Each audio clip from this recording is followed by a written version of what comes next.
This is our video on the RTK signaling pathway that is very helpful in the formation of new cells in our body.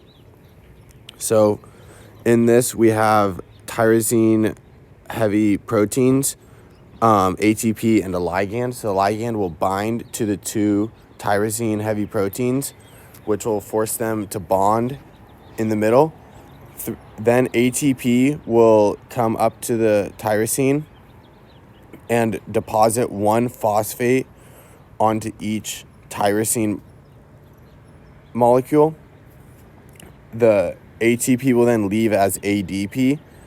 Dropping the phosphate off will trigger a cell response. When a protein comes up, it will energize the protein for the protein to go down the signaling pathway. In the cell reproduction cycle, this is important because the signal that it will give is it will tell the helicase, DNA polymerase, primase, and ligase to go into the nucleus and replicate all the DNA so it is ready for replication of the cell into two cells. This is our video on DNA synthesis and replication. So first, the helicase enters the DNA. It doesn't matter the direction, but it enters in the middle and splits the DNA. After helicase splits the DNA primase will come in and lay down RNA template strands, which are a base point and a necessity for the DNA polymerase to latch onto.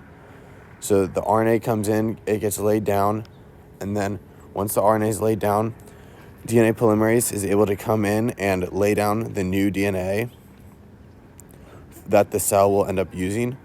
DNA polymerase moves in the 3 to 5 prime direction, but it lays down DNA in 5 to 3 prime because of the opposite parallel aspect of DNA.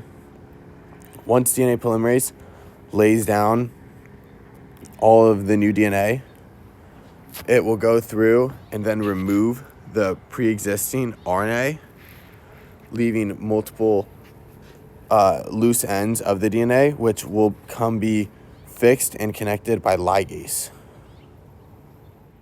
The cell divides through different stages that each have a specific purpose. The first stage is prophase, in which the cell prepares for cellular division by dissolving the nuclear membrane. The second stage is metaphase, in which the now free chromosomes line up in the middle of the cell.